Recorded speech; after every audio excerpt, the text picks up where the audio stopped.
আসসালামু আলাইকুম। সবার আগে বাছাই করা 10টি আন্তর্জাতিক খবর জানিয়ে দেব। প্রথমেই থাকছে শিরোনাম। তবে তার আগে অনুরোধ থাকবে ভিডিওটিতে একটি লাইক দিবেন।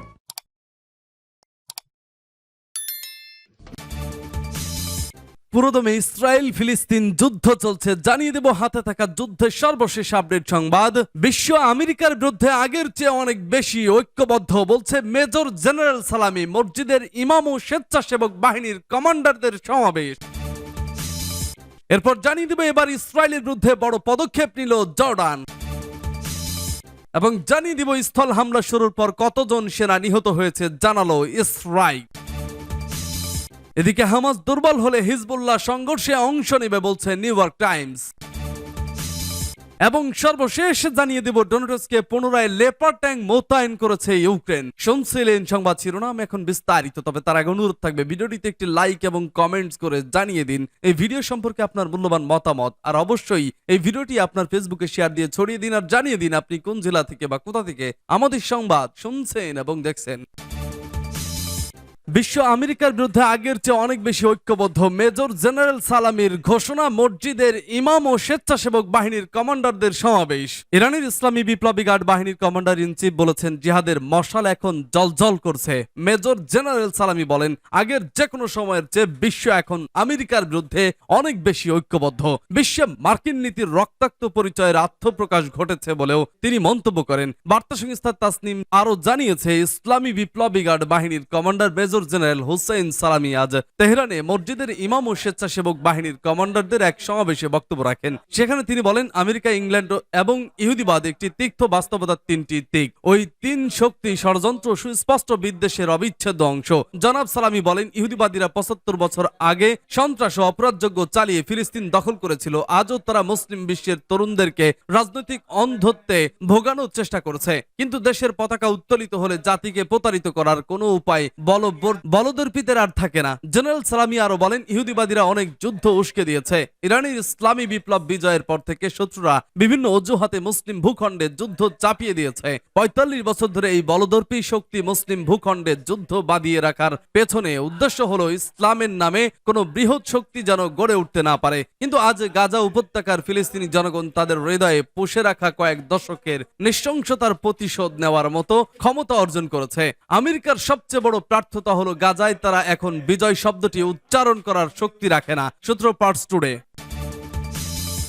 এবার ইসরায়েলের বিরুদ্ধে বড় পদক্ষেপ নিল জর্ডান। ফিলিস্তিনের অবরুদ্ধ গাজা উপত্যকায় নির্বিচারে বোমা হামলার প্রতিবাদে ইসরায়েল থেকে নিজেদের রাষ্ট্রদূত প্রত্যাহার করে নেওয়ার ঘোষণা দিয়েছে জর্ডান। একই সঙ্গে আম্মানে নিযুক্ত ইসরায়েলি রাষ্ট্রদূতকে আর জর্ডানে না ফেরার নির্দেশ দিয়েছে দেশটি। খবর এপির। জর্ডানের পররাষ্ট্রমন্ত্রী আইমান আল সাফাদি বলেছেন, গাজায় ইসরায়েল যুদ্ধ বন্ধ করলেই রাষ্ট্রদূতরা তাদের নিজ নিজ পদে ফিরবেন। এরই মধ্যে বিষয়টি ইসরায়েলের পররাষ্ট্র মন্ত্রণালয়কে জানিয়ে দিতে নিজ দেশের মন্ত্রণালয় নির্দেশ দিয়েছেন তিনি। মিশরের পর দ্বিতীয় আরব দেশ হিসেবে 1994 সালে ইসরায়েলের সঙ্গে শান্তি চুক্তি স্বাক্ষর করেছিল মধ্যপ্রাচ্য যুক্তরাষ্ট্রের অন্যতম মিত্র জর্ডান। এর আগে গত শুক্রবার গাজা উপত্যকায় ইসরায়েল ও হামাসের মধ্যে মানবিক কারণে অবিলম্বে যুদ্ধবিরতির আহ্বান জানিয়ে জাতিসংঘের সাধারণ পরিষদে 22টি আরব দেশের পক্ষে প্রস্তাব উত্থাপন করেছিল জর্ডান। পরে সেই প্রস্তাব 120 থেকে 14 ভোট পেয়ে সাধারণ পরিষদের অধিবেশনে পাশ হয়। ইসরায়েল ও হামাসের যুদ্ধ 3 সপ্তাহে গড়ালেও তা বন্ধে জাতিসংঘের নিরাপত্তা পরিষদ কার্যকর কোনো ব্যবস্থা নিতে না পারায়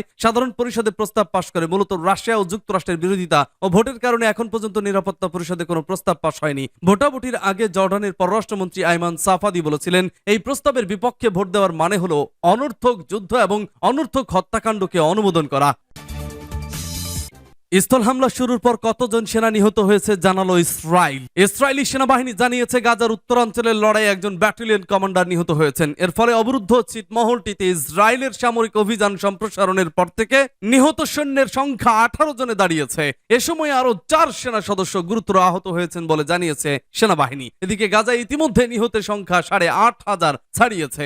আহত হয়েছে 20,000-এরও বেশি মানুষ। 2,000-এর বেশি ফিলিস্তিনি এখনো নিখোঁজ।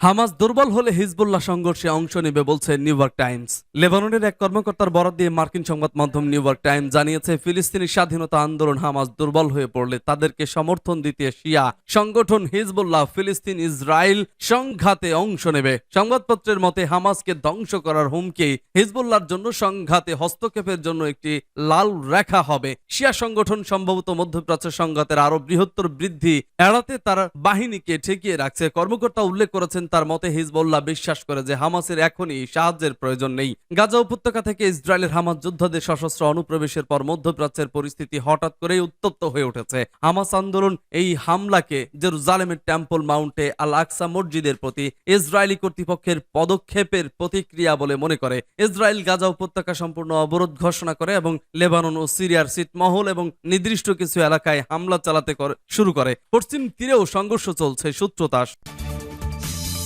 ডোনেটস্কে পুনরায় লেপার্ড ট্যাঙ্ক মোতায়েন করছে ইউক্রেন। ইউক্রেনীয় সেনাবাহিনীর যুদ্ধক্ষেত্রের পরিস্থিতি থেকে উদ্ধারের আশায় ডোনেটস্ক এলাকায় লেপার্ড 2 ট্যাঙ্ক পুনরায় মোতায়েন করেছে। ডোনেটস্ক পিপলস রিপাবলিকের প্রধানের উপদেষ্টা ইয়ান গ্যাগিন বুধবার বলেছেন, যুদ্ধক্ষেত্রের পরিস্থিতি আমাদের শত্রুদের জন্য অস্বস্তিকর। এই কারণে কিয়েভ সরকার ডোনেটস্কের কাছাকাছি এলাকায় লেপার্ড 2 ট্যাঙ্ক পুনরায় মোতায়েন করার সিদ্ধান্ত নিয়েছে। আমি তাদের সংখ্যা উল্লেখ করব না। আমি বলতে চাই যে আমাদের যোদ্ধারা গত 3 দিনে ডোনেটস্কের কাছে বেশ কয়েকটি ফ্রন্ট লাইন সেক্টরে এই ফ্যাক্ট ট্যাঙ্কগুলো দেখছে। তিনি বলেছিলেন, গ্যাগিন বলেন, ইউক্রেনের সেনাবাহিনীর একটি লেপার্ড ট্যাঙ্ক যুদ্ধক্ষেত্রে বেশ কয়েকটি হালকা সাজোয়া যানের সাথে ধ্বংস হয়ে গেছে। ডিপিআর প্রধানের উপদেষ্টা 31 অক্টোবর বলেছিলেন যে জার্মান নির্মিত লেপার্ড 2 ট্যাঙ্ক যা পশ্চিমারা ইউক্রেনে সরবরাহ করছে প্রযুক্তিগত ত্রুটির কারণে যুদ্ধক্ষেত্রে তাদের অদক্ষতা প্রমাণ করছে। সূত্রতাস ইসরায়েলের বিরুদ্ধে আরো 3 দেশের কূটনৈতিক পদক্ষেপ। ফিলিস্তিনের অবরুদ্ধ গাজা উপত্যকায় নির্বিচারে বোমা হামলার প্রতিবাদে ইসরায়েলের সঙ্গে কূটনৈতিক সম্পর্ক ছিন্ন করেছে দক্ষিণ আমেরিকার দেশ বলিভিয়া। এছাড়া লাতিন আমেরিকার 2টি এবং আরব বিশ্বের আরো একটি দেশ ইসরায়েল থেকে নিজ নিজ রাষ্ট্রদূত প্রত্যাহার করে নিয়েছে। এক প্রতিবেদনে এসব তথ্য জানিয়েছে আল জাজিরা। মঙ্গলবার বলিভিয়ার পররাষ্ট্রমন্ত্রী ফ্রেডি মামানি ইসরায়েলের সমালোচনা করে সাংবাদিকদের বলেছেন, গাজায় আক্রমণাত্মক ও অসামঞ্জস্যপূর্ণ আচরণ করেছে ইসরায়েল। 23 লাখ মানুষের এই উপত্যকায় মানবতার বিরুদ্ধে অপরাধ করছে ইসরায়েলি সেনারা। এটা কোনোভাবেই গ্রহণযোগ্য হতে পারে না। ইসরায়েলের সঙ্গে সম্পর্ক ছিন্ন করার পাশাপাশি গাজায় অবিলম্বে যুদ্ধবিরতি কার্যকর করার আহ্বান জানিয়েছে বলিভিয়া সরকার। সেই সঙ্গে গাজাবাসীর জন্য সহায়তা পাঠানোর ঘোষণা দিয়েছে দেশটি। বলিভিয়ার প্রতিবেশী কলম্বিয়া এবং চিলিও গাজায় বেসামরিক মানুষ হত্যার নিন্দা জানিয়ে ইসরায়েল থেকে নিজ নিজ দেশের রাষ্ট্রদূত প্রত্যাহার করেছে। অন্যদিকে ফিলিস্তিনের অবরুদ্ধ গাজা উপত্যকায় নির্বিচারে বোমা হামলার প্রতিবাদে ইসরায়েল থেকে নিজেদের রাষ্ট্রদূত প্রত্যাহার করে নেওয়ার ঘোষণা দিয়েছে জর্ডান। একই সঙ্গে আম্মানে নিযুক্ত ইসরায়েলি রাষ্ট্রদূতকে আর জর্ডানে না ফেরার নির্দেশ দিয়েছে দেশটি। জর্ডানের পররাষ্ট্রমন্ত্রী আইমান আল সাফাদি বলেছেন, গাজায় ইসরায়েল যুদ্ধ বন্ধ করলেই রাষ্ট্রদূতরা তাদের নিজ নিজ পদে ফিরবেন। এরই মধ্যে বিষয়টি ইসরায়েলের পররাষ্ট্র মন্ত্রণালয়কে জানিয়ে দিতে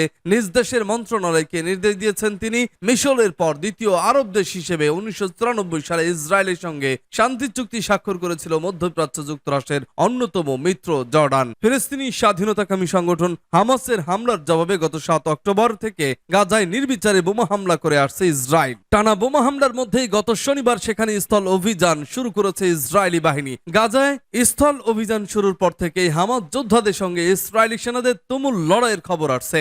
মাত্র 3 সপ্তাহের ইসরায়েলি হামলায় গাজায় 8,000-এর বেশি মানুষ নিহত হয়েছে। এদের মধ্যে 3,500 শিশু রয়েছে। 2019 সাল থেকে প্রতি বছর বিশ্বজুড়ে সংঘাতে মোট যত শিশু নিহত হয়েছে তার চেয়েও গত 3 সপ্তাহে গাজায় বেশি শিশু নিহত হয়েছে বলে জানিয়েছে আন্তর্জাতিক শিশু বিষয়ক বেসরকারি সংস্থা সেভ দ্য চিলড্রেন।